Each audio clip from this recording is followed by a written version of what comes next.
कभी भोग दे भोग दे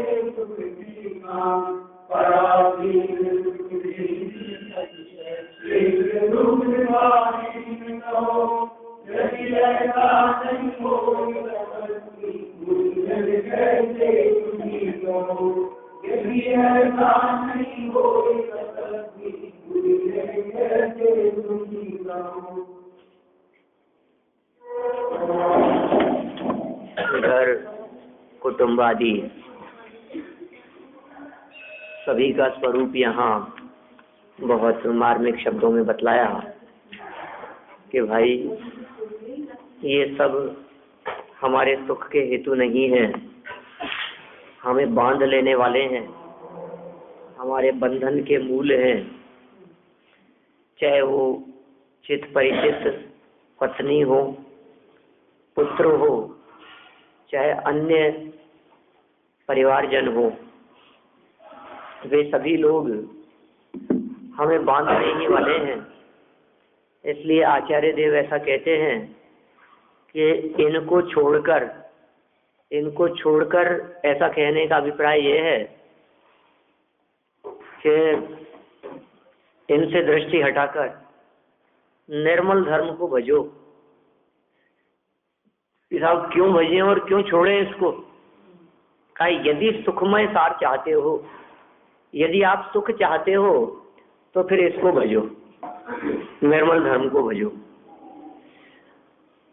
इन्हीं बातों का वर्णन करते हुए टोडरमल जी साहब यहाँ टीका में लिखते हैं, भावार्थ करते हुए पेज नंबर 58 पर, इस असार संसार में तू किसे सारभूत मानता है? तो जिन जिन से राग करता है वे सब दुख के ही मूल कारण हैं। असली दुख के कारण वे हैं जिनसे तू राग करता है। जिनसे द्वेष करता है वे अधिक दुख के कारण नहीं है, जिनसे राग करता है वे विशेष दुख के कारण है। देख लो आप, जिनसे हमारा कोई संबंध नहीं है, जो हमसे भिन्न है, जो हमसे पर है, वे हमें दुखी करने में इतने समर्थ नहीं हो सकते जितना कि जो हमारे से परिचित हैं, जिनसे हम विशेष राग करते हैं, उनके द्वारा कहे गए दो शब्द भी हमारे को बहुत अधिक पीड़ित करने में समर्थ होते हैं। वे यदि हमारा कहना नहीं माने, वे यदि हमारी बात नहीं माने, वे यदि हमारे अनुसार न चलें तो मतलब बहुत पीड़ा होती है हमारे मन में। इसलिए कह रहे हैं वे सब दुख के ही मूल कारण हैं। माने राग वास्तव में दुख का मूल कारण है, ऐसा यहाँ पंडित टोडरमल जी साहब कहना चाहते हैं। और वो किसके प्रति राग? तो कह रहे हैं जिसके प्रति तू राग करता है वो दुख का कारण है। यह घर अनेक उपाधियों का मूल कारण है। यहाँ कोई रक्षक नहीं है, इसलिए यह शरण रहित है। माने इस घर को अशरण जानो, इस घर में भी कोई बचाने में समर्थ नहीं होगा। पूरा घर और घर वाले चारों तरफ से घेर करके खड़े हों तो भी मौत को टालने में कोई समर्थ नहीं है। दल बल देवी देवता माता पिता परिवार मरते वीरिया जीव को कोई न राखन हार। ये अशरण है, शरणभूत नहीं है, ऐसा कहा है। ये भाई बंधु बंध के ही कारण है। देखो सब जगह पर ही शब्द का प्रयोग कर रहे हैं। ये ऊपर कहा दुख के ही मूल कारण है। भाई बंधु भी ये बंध के ही कारण है। माने कोई भाई बंधु ऐसा नहीं है जो आपके मुक्ति का कारण बन सके, पराधीनता का कारण है। और असली बंधन तो मोह का बंधन होता है। राग और मोह का ऐसा बंधन होता है जो सभी बंधनों से सबसे बलवान बंधन है। आपने सुना होगा कि सांकलों का बंधन, रस्सियों का बंधन, वो इतना अधिक बलवान नहीं है जितना बलवान मोह का बंधन है। बछड़े को पकड़ करके ले जाओ तो गाय अपने आप चली आती है पीछे पीछे। वैसे गाय को आप खींचना चाहो रस्सी बांध करके, सांकलों से खींचना चाहो तो आपकी सामर्थ्य नहीं है कि आप उसे खींच सको। हमारी शक्ति, हमारी ताकत, शारीरिक शक्ति ये उस गाय से अधिक नहीं है। वो हमें खींच करके घसीटती हुई ले जाए यदि हम रस्सी को नहीं छोड़ें तो। बोलो, तो उसको लाना है, कैसे लेकर के आए? तो कहा रस्सी के बंधन से नहीं आएगी, मोह के बंधन से आएगी। कैसे ला सकते हैं कि बछड़े को पकड़ करके ले जाओ आप बछड़े को आगे आगे ले जाएंगे तो वो मोह के बंधन से वो अपने आप पीछे पीछे चली आएगी। जहाँ कोई बंधन दिखाई नहीं दे रहा है कि साहब किससे बांध करके लाए आप गाय को, कोई बंधन दिखाई नहीं दे रहा है बाहर में, लेकिन अंदर में मोह का ऐसा बंधन है। ये कह रहे हैं जिनके प्रति आप राग करते हैं, जिनके प्रति अपनापन करते हैं, ऐसे सभी भाई बंधु बंध के ही कारण हैं। मोह बंध का कारण मैंने आज सरासर देखा है। भजन की पंक्ति है ऐसी पंक्ति ये शायद मनोरमा जी नहीं है, वे तो बहुत सिखाया करते थे अम्मा जी, अभी है नहीं। मोह दुख का घर है मैंने आज सरासर देखा है, आत्म धन के आगे झूठा सारा जग का लेखा है, मैं अपने में ही रम जाऊं तो पाऊं जिनंदा। ऐसी भजन की पंक्तियां हैं। तो मोह ही असली दुख का कारण है, बंध का कारण है, परतंत्रता का कारण है, पराधीनता का कारण है। इस भाव और परभाव में दुखदाई है। अब लो साहब, यदि ये मोह की चर्चा नहीं करो तो भाई बंधु बंध के कारण है, और ये भाई बंधु इस भाव में और परभाव में दुखदाई है। ये कुछ समझ में नहीं आ रही। इस भाव में दुखदाई है, ये बात तो समझ में आती है कि भाई बंधु परभाव में भी कैसे दुख देंगे हैं? भाई बंधु अगले भाव में कैसे दुख दे सकते हैं हमारे को? इनका साथ तो यही छूट जाएगा ना। तो कह रहे हैं नहीं नहीं, इनके प्रति जो बंधन किया तुमने, इनके प्रति अपनापन करके जिस मोह से बंधे, वो मोह इस भाव में भी दुख देगा और वो मोह परभाव में भी दुख देगा। माने वो अगले जन्म तक भी पीछा नहीं छोड़ेगा। तो इस भाव में और परभाव में दुखदाई है। जिस स्त्री को तू अत्यंत अपनी जानता है, बोलो हम सफर, हमराज, मतलब आप समझिए बिल्कुल अत्यंत अपनी, सर्वाधिक निकट है, इससे निकट कोई अपना संबंध नहीं है। वह विपत्तियों के घर का द्वार है। विपत्तियां आने का रास्ता है, वो साथ में है तो अनेक प्रकार की विपत्तियां हैं, और वो साथ में नहीं है तो किसी प्रकार की कोई विपत्ति नहीं। बोलो ऐसा होता है ना, परिवार साथ में होता है और आप कहीं जाएं तो बहुत परेशानी रहती है, क्योंकि परिवार साथ में है। और परिवार साथ में न हुए तो अपन तो कैसे भी रह ले में, कैसे भी खा ले पी ले में, कहीं भी कैसे भी जो भी अपने को जितना काल जैसे बिताना है तो अपन आसानी से बिता सकते हैं। जैसे ही वो साथ में हो गए, हम कितना भी पैदल घूम सकते हैं, कहीं जा सकते हैं, कहीं बस पकड़नी है इधर से उधर। अब साथ साथ में उनको वजन ढो करके कंधे पर बच्चे का है, वो कहीं मेरे से चला नहीं जाता है, ये यहाँ तो हम भोजन, ये हमें ये अच्छा नहीं लगता है। बोलो कितनी परेशानियां हैं।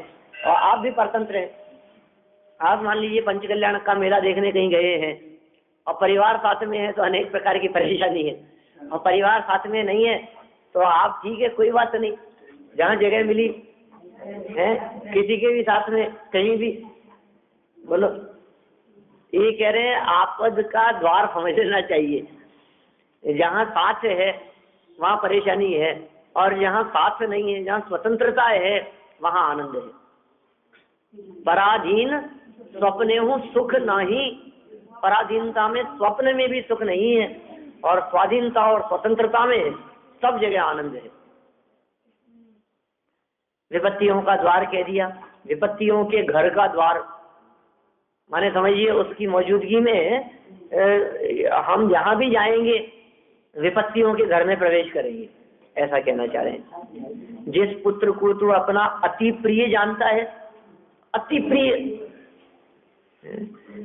अत्यंत निकट का संबंध पत्नी से और अत्यंत राग और प्रेम पुत्र से,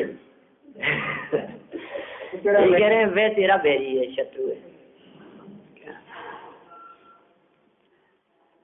क्योंकि पुत्र जब जन्म लेता है तो तेरी स्त्री का यौवन क्षीण कर देता है। शत्रु है ये सब। एक और भजन की, बहुत पुराना भजन है, उसकी कुछ पंक्तियां हैं इसी तरह की, दिमाग तक नहीं पहुंच पा रही हो, कुछ इसी तरह की पंक्तियां हैं कुछ। हाँ, ऐसा भी है। और कोई पुराने भजन की बात कर रहा हूँ, ये तो अभी का भजन है, कोई 30-40 साल पुराना भजन होगा। और देखिए, खैर कल भी मेरे दिमाग में आई थी वो लाइन, देखिए फिर अपन आगे बढ़ गए इधर उधर दूसरी बातों में।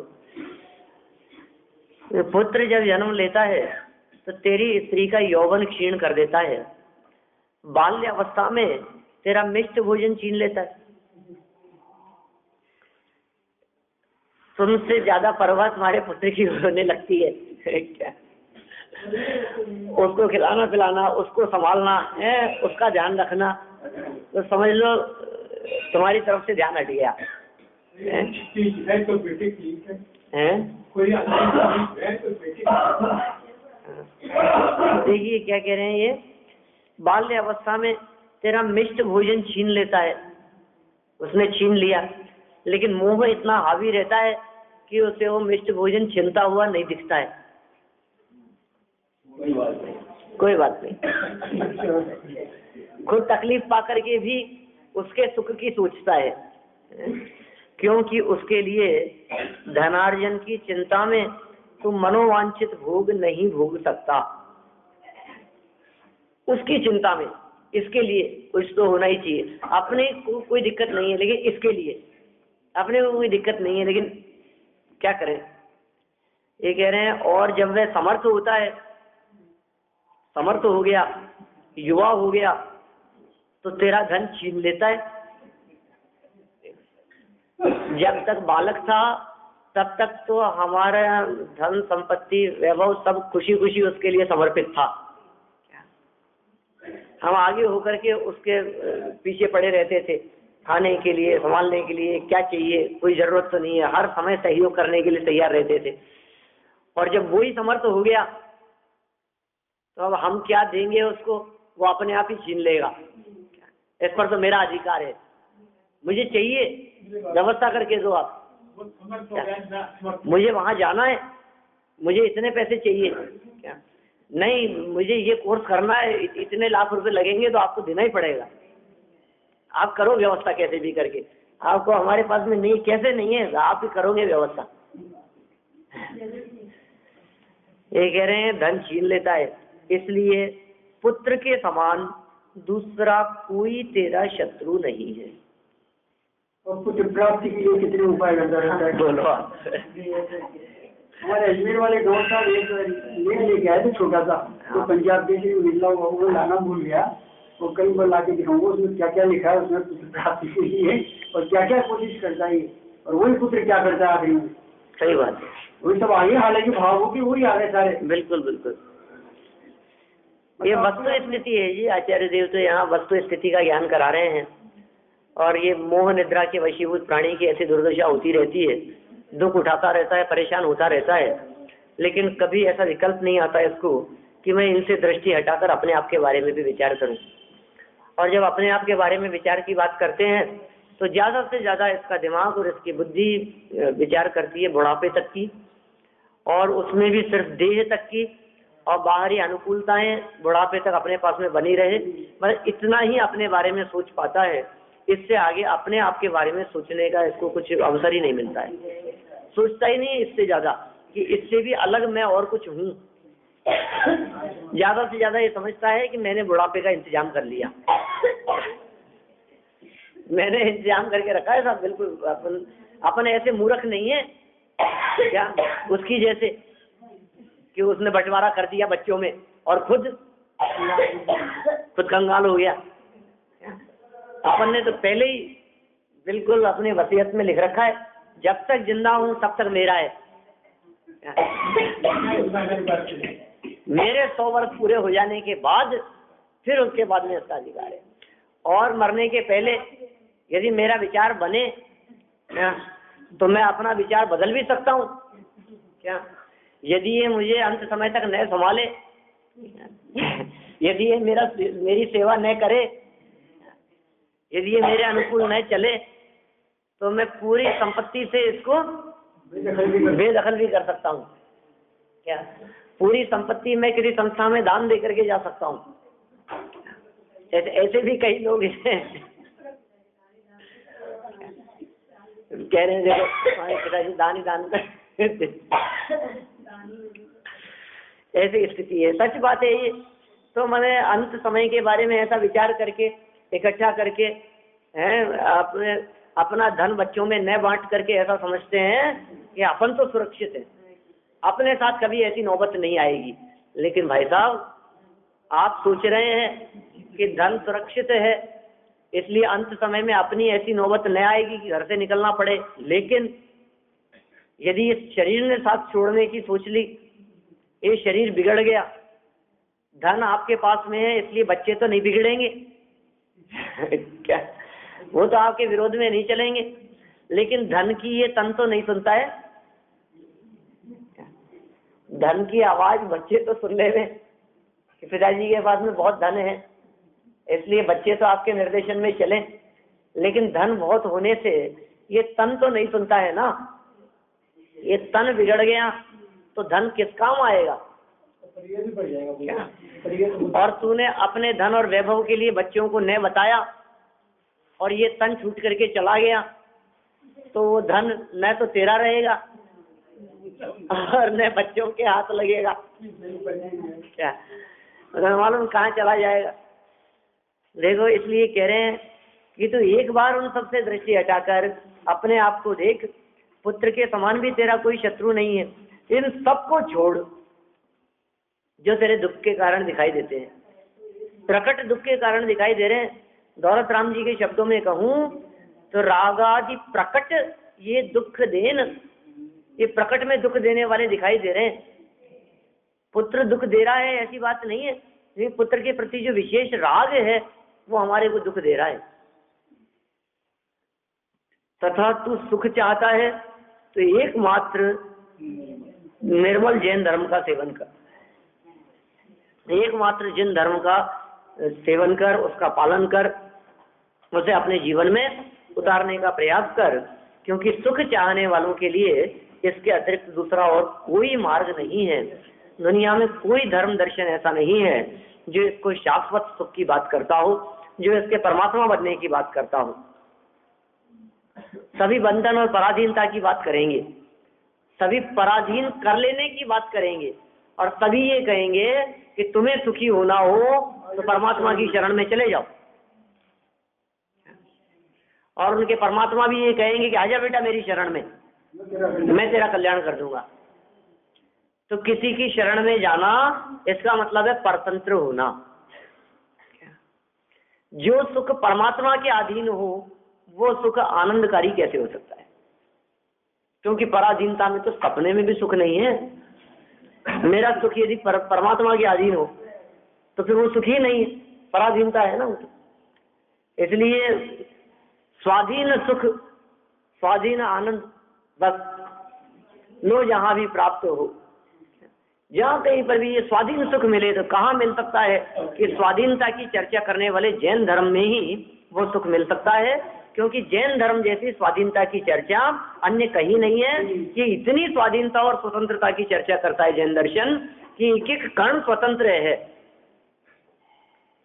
माने कोई किसी के अधीन नहीं है। न आत्मा शरीर के अधीन है, न शरीर आत्मा के अधीन है। और शरीर का भी एक एक परमाणु इसके विकल्प के अधीन नहीं है।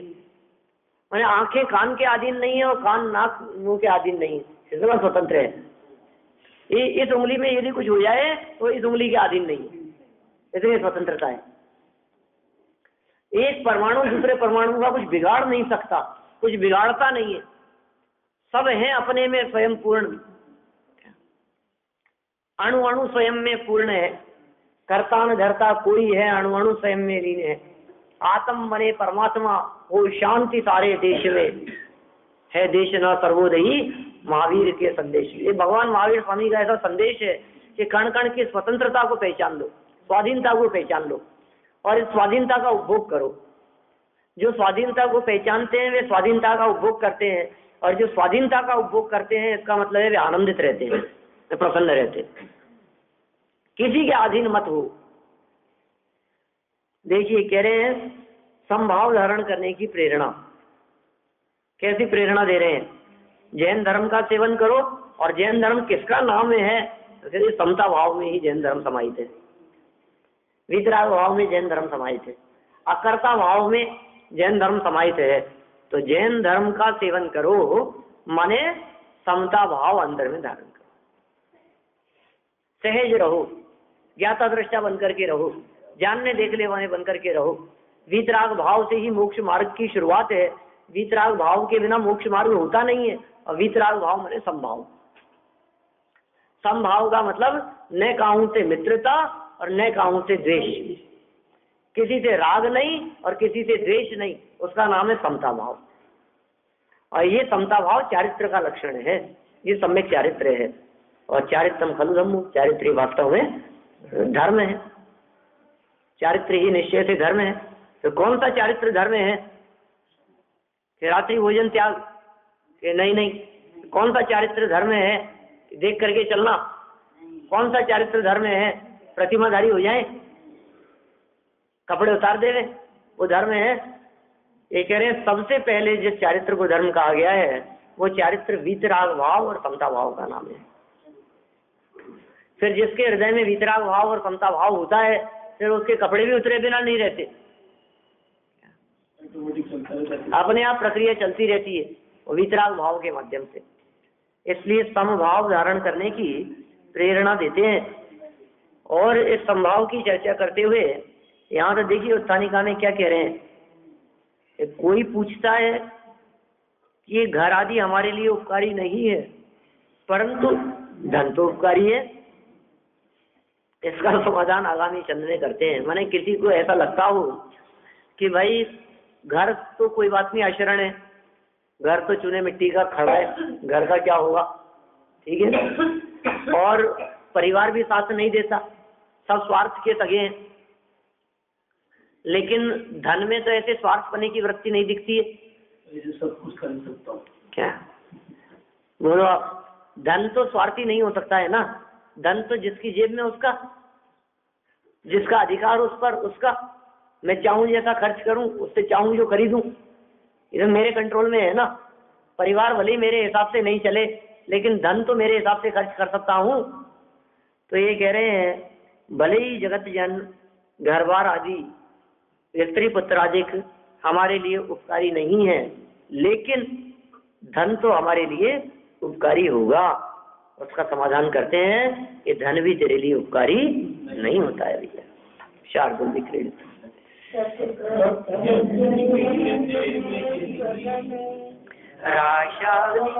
राशादुक्षणै संबंधेन किमंग शाश्वतशुभै संबंधिभिर्बन्धुभिः किं मोहाय ममादितेन सदृशा येन गेन वा येन याहि सुखाय ते समममुं मागा प्रमादं मुधा। धन कोई धन समो जीवन कालक धन से क्या कहो प्रयोजन मात्र मूल संबंधी बंधु जनों से क्या कहो प्रयोजन मोर समझन अथवा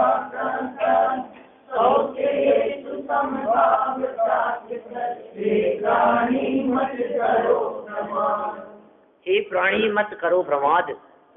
रंच मात्र भी प्रमाद मत करो, क्योंकि इच्छाओं रूपी अग्नि के लिए ईंधन के समान जलाने का काम करता है ये धन। क्या कहा? आशा नल को ईंधन सम, आशा नल, आशा अनल मतलब इच्छाओं रूपी अग्नि जो अंदर में जल रही है उसके लिए ईंधन के समान है। अब यदि वो अग्नि जल रही है तो उस अग्नि में जब तक ईंधन डालते रहेंगे तब तक वो अग्नि जलती रहेगी, और अग्नि में ईंधन डालना बंद कर दिया तो वो ईंधन समाप्त होने पर और नया ईंधन न डालने पर वो अग्नि स्वयं ही बुझ जाएगी। आप समझ लीजिए, हमारी जो जठराग्नि है अंदर में, उधर अग्नि है, पेट में जो अग्नि जलती रहती है, ये भी कब तक जलती रहती है कि जब तक इसे भोजन रूपी ईंधन मिलता रहता है तब तक जलती रहती है। अब भोजन रूपी ईंधन मिलना बंद हो जाए तो अंदर में वो अग्नि भी जलना बंद हो जाती है। कई दिन तक यदि भोजन न मिले, कई दिन तक भोजन न किया हो, तो वैद्य जी वगैरह बराबर ये बात कहते हैं कि इसके अंदर में जठराग्नि जो है बहुत मंद पड़ गई है। अंदर में जठराग्नि जलती है तो वो बाहर से भोजन मांगती है। भूख लगना क्या चीज है? भूख लगना है अंदर में जठराग्नि की डिमांड, दहन करने के लिए, स्वाहा करने के लिए। और अंदर में डिमांड नहीं हुई, इसका मतलब है भूख नहीं लग रही, इसका मतलब है जठराग्नि मंद पड़ गई। और वो अग्नि मंद पड़ गई मान लीजिए तो फिर भूख नहीं लगती है इसको। तो वैद्य जी वगैरह औषधि वगैरह के माध्यम से क्या काम करते हैं? और उसके जठराग्नि को तीव्र करने का काम करते हैं जिससे भूख लगे। अब यदि धीरे धीरे करके यदि वो अंदर से अग्नि बुझी जाए या मंद हो जाए, अति मंद हो जाए, तो कहते हैं कि अब ये बुझने वाली है। कब तक जलती रहती है? यहाँ ये बात कह रहे हैं जब तक जलती रहेगी जब तक ईंधन मिलता रहेगा। इसलिए वही वाक्य मैं कई बार कहता हूं कि भोजन कर करके कभी किसी की भूख नहीं मिटती। क्यों नहीं मिटती? क्योंकि भोजन तो ईंधन का काम करता है, उस अग्नि को जलाए रखने के लिए।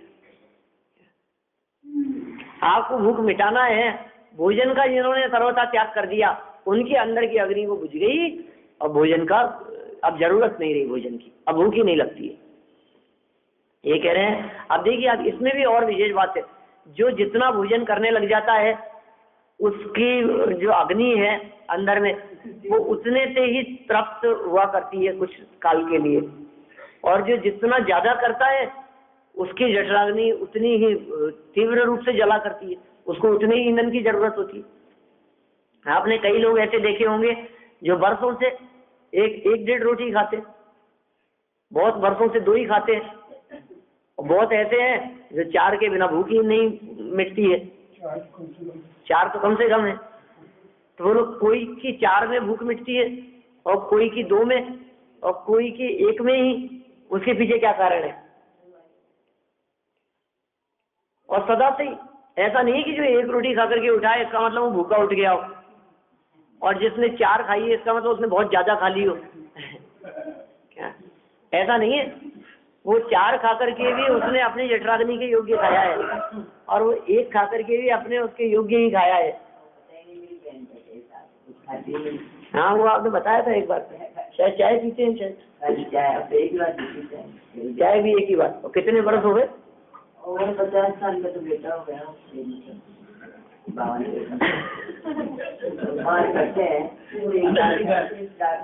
अन्न क्या कुछ भी नहीं खाते पीते? कुछ भी नहीं? पहले तो खाती थी, मतलब जैसे पहले तो मतलब कोई जैसे अपन जैसे सब्जी के साथ रोटी साथ दाल खा लेती थी, खा लेंगे। कितने वर्षों से नहीं खा रहे? वो शादी हुई थी माधुराजपुर में, उसके बाद उसकी वो जिठानी चल रही बेटी थी, वो चल रही बेटी वो पीएम पर मर गई थी। उसके बाद आप तो वर्ष में 50 साल का तो बेटा हो गया है, शादी हुई तब की बात कर रहे हैं। 51 साल का तो बेटा है।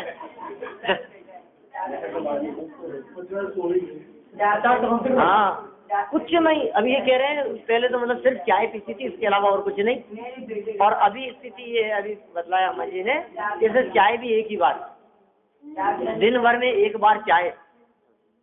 जबरदस्ती खिला दिया, वो बच्चों वाले मांगू खिला दिया, उसको उल्टी हो गई। अच्छा, तो आज 4 साल तो पूरे हो गए। और शरीर चलता है बराबर की बिस्तर?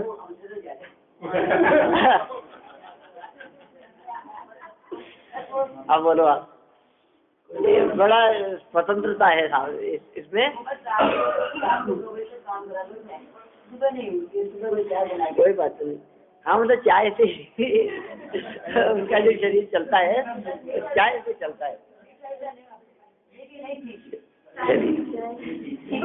चाय भी पीजिए।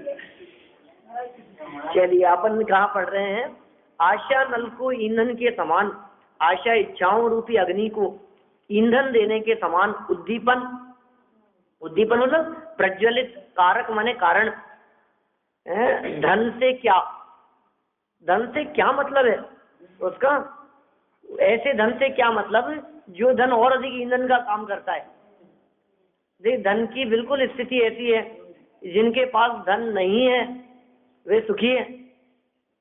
कभी नहीं था धन, गांव में रहते थे, धन की जरूरत नहीं थी, खेती बाड़ी करते थे, अपने आराम से जीवन यापन करते थे। दूध वाला दूध दे जाता है, गेहूं आदि अपन करते हैं, उगाते हैं और आराम से रोटी बना करके खाते हैं। कोई जरूरत नहीं थी। और किसी ने कुछ धन उनको दे दिया क्या, और कुछ बतला दिया कि इस धन से ये हो सकता है और कुछ। अब जो धन है ना, अब वो धन कभी किसी को घटता अच्छा नहीं लगता। क्या बिल्कुल नियम है ऐसा, किसी को धन घटता अच्छा नहीं लगता।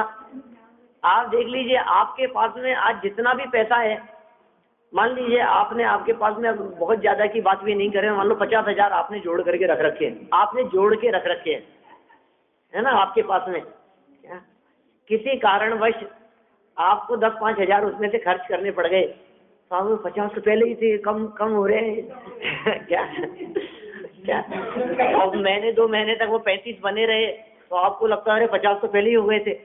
ये तो अपन तो ये कम हो रहे हैं अपने पास में। और 50 से 55 हो जाए तो फिर 55 से कम नहीं होने चाहिए। क्या 70 हो जाए मान लो, तो फिर 70 से कम नहीं होने चाहिए। माने वो धन इस जीव को बढ़ता हुआ ही अच्छा लगता है। क्या कोई व्यक्ति कम धन छोड़ करके नहीं जाता, हमेशा ज्यादा ज्यादा ही छोड़ करके जाता है, बढ़ता हुआ ही।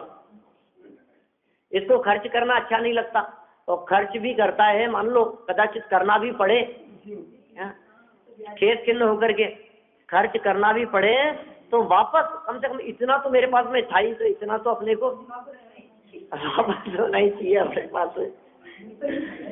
ये कह रहे हैं ये अग्नि के समान है भैया, तो जितना डालो। ये अग्नि को क्या कह रहे हैं, ये उद्दीपन कारक है धन।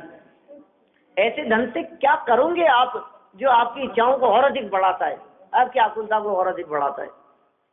ये तो बात कही पहली लाइन में धन के संदर्भ में। और दूसरी लाइन के संदर्भ में कह रहे हैं पाप के मूल संबंधी जनों से, बंधु जनों से क्या प्रयोजन?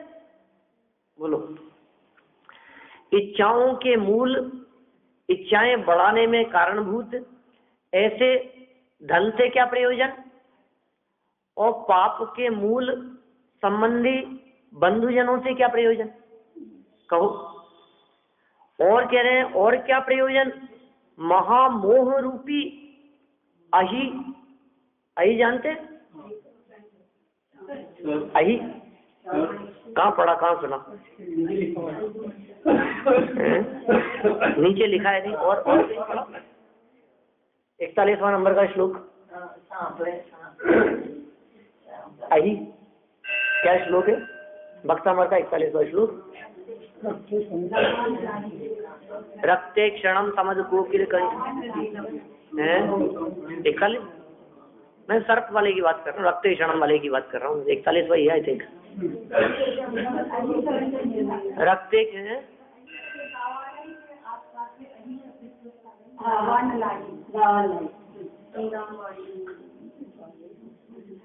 रावण लाही संग्राम, वो तो सब क्या है 41वां, ये 47वें की बात कर रहे हैं आप। क्या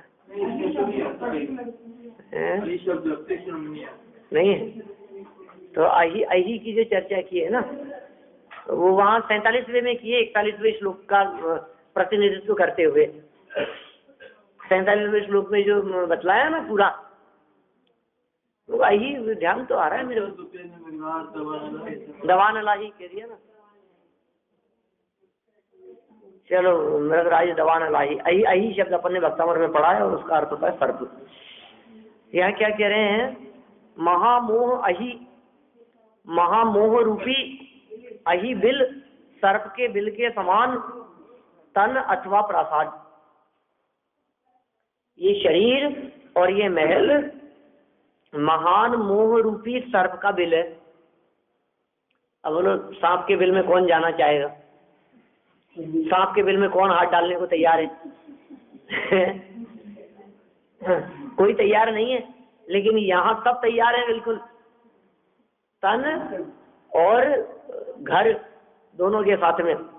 शौक के हेतु आगे कह रहे हैं, सुख की प्राप्ति के लिए समभाव प्राप्त कर हे प्राणी मत करो प्रमाद। 3 लाइनों के अंदर 3 बातें कह दी। पहली लाइन में धन की बात कह दी, दूसरी लाइन में बंधुजनों की बात कह दी, और तीसरी लाइन में मकान और शरीर की बात कह दी। और इन तीनों से क्या प्रयोजन? इन तीनों से कुछ प्रयोजन नहीं है। इसलिए सुख प्राप्ति के लिए समता भाव प्राप्त करके हे प्राणी मत करो प्रमाद। हे प्राणी तुम प्रमाद मत करो, हे प्राणी तुम आलसी मत हो। देखिए अर्थ पढ़ते हैं इसका अपन, फिर अपन कल चर्चा करेंगे उसके बारे में। हे प्राणी तू व्यर्थ ही प्रमाद मत कर। देखो पहले तो लिखा है प्रमाद मत कर, अब कह रहे हैं बिना मतलब का प्रमाद मत कर। सुखी होने के लिए संभाव को धारण कर, आशा रूपी अग्नि को प्रज्वलित करने के लिए ईंधन के समान धन से तुझे क्या लाभ है? ईंधन के समान है ये धन, और इच्छा रूपी अग्नि को प्रज्वलित करने वाला है, जलाए रखने वाला है। हे मित्र, निरंतर पाप उत्पन्न करने वाले इन बंधुओं और संबंधियों से ममत्व करने से तुझे क्या लाभ है? और महामोह रूपी सर्प के बिल के समान इस देह या घर से तुझे क्या लाभ है? सर्प का बिल है तो सोचता है मैं सुरक्षित होकर के अंदर जा रहा हूँ, सर्प के बिल में जा रहा है। बाहर में बाजार में इधर उधर घूमता हुआ ये दौड़ता हुआ घर में चला जाता है तो समझता है अब मैं सुरक्षित हो गया। ये कह रहे हैं सांप के बिल में आ गया।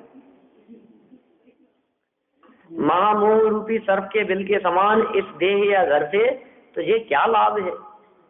सुख की प्राप्ति के लिए तू केवल संभाव को धारण कर, इसके अलावा और कुछ नहीं। तो सुख की प्राप्ति के लिए क्या करूं मैं? कि सुख की प्राप्ति के लिए मुझे 2 नौकर चाहिए। सुख की प्राप्ति के लिए मुझे बस ये चाहिए, इतना सा मेरे को मिल जाए तो मैं सुखी हो जाऊं।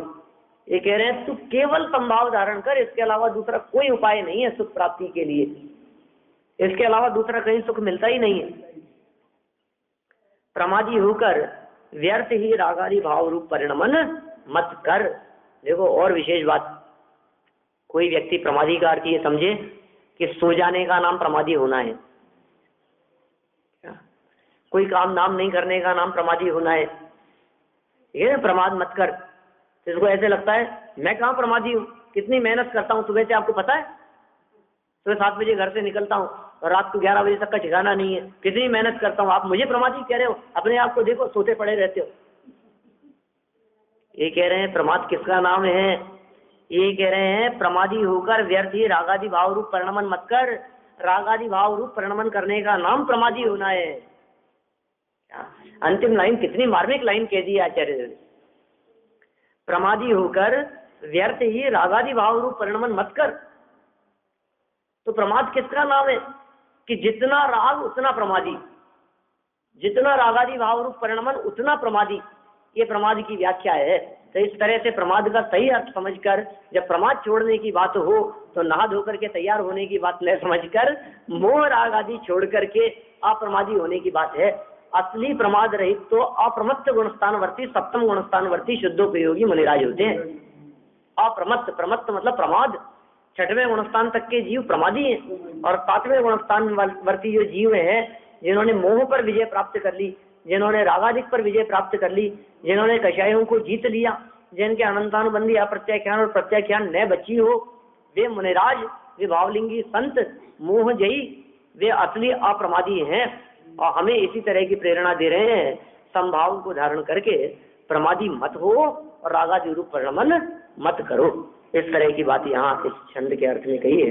अपन कल इस प्रकरण को, हाँ बिल्कुल, अपन इस बात को थोड़ा सा कल आगे बढ़ाएंगे, भजन गाएंगे।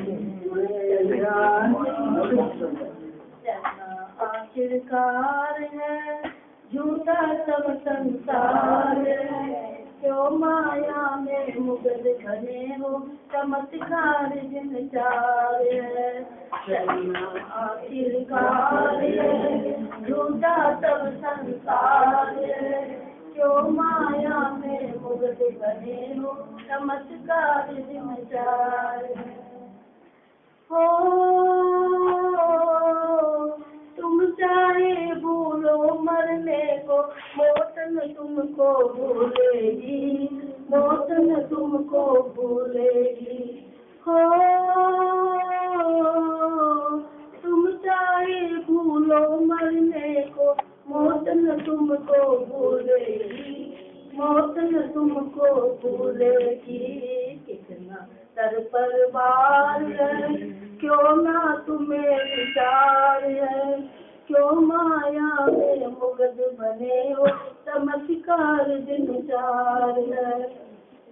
कितना सर पर बार है, क्यों ना तुम्हें विचार है, क्यों माया में मुगद बने हो, चमत्कार दिन चार है।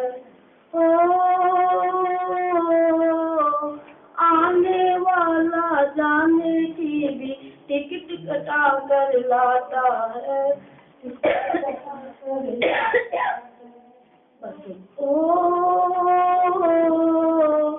आने वाला जाने की भी टिकट कटा कर लाता है, टिकट कटा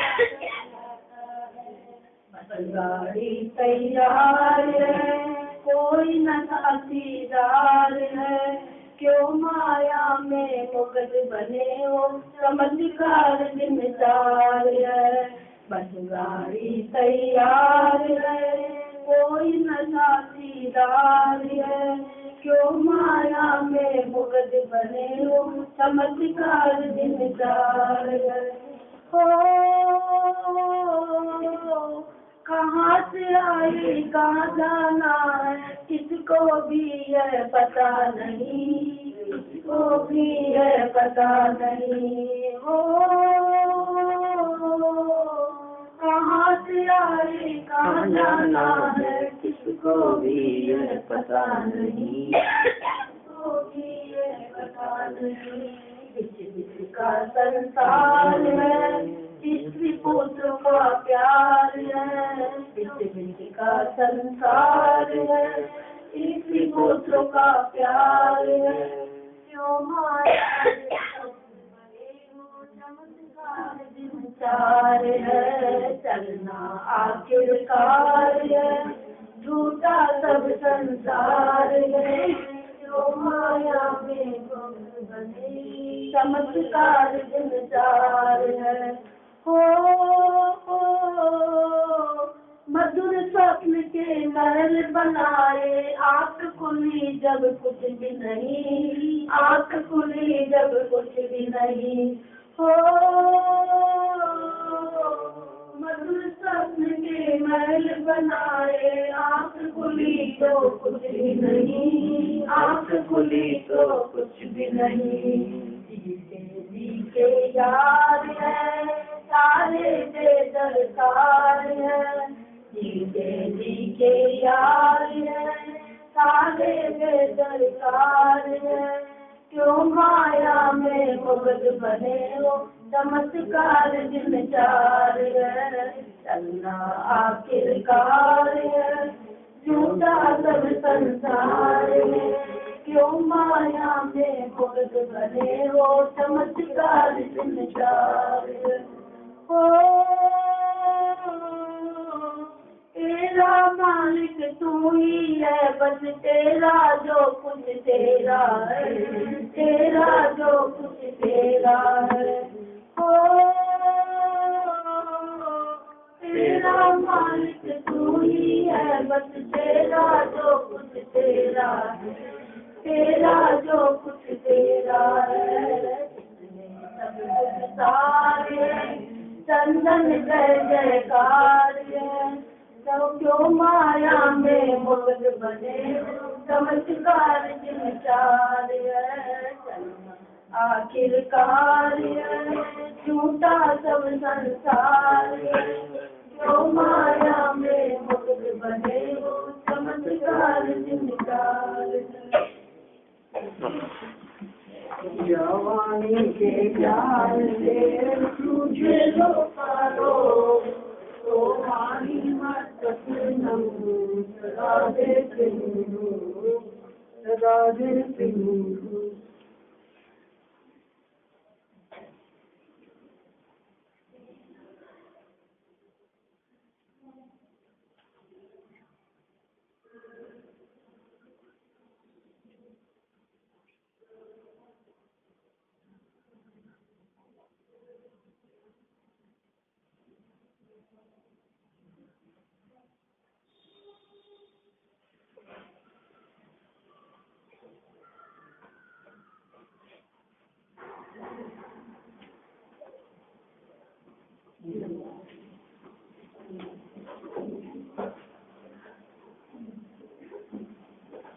द्वारा माता की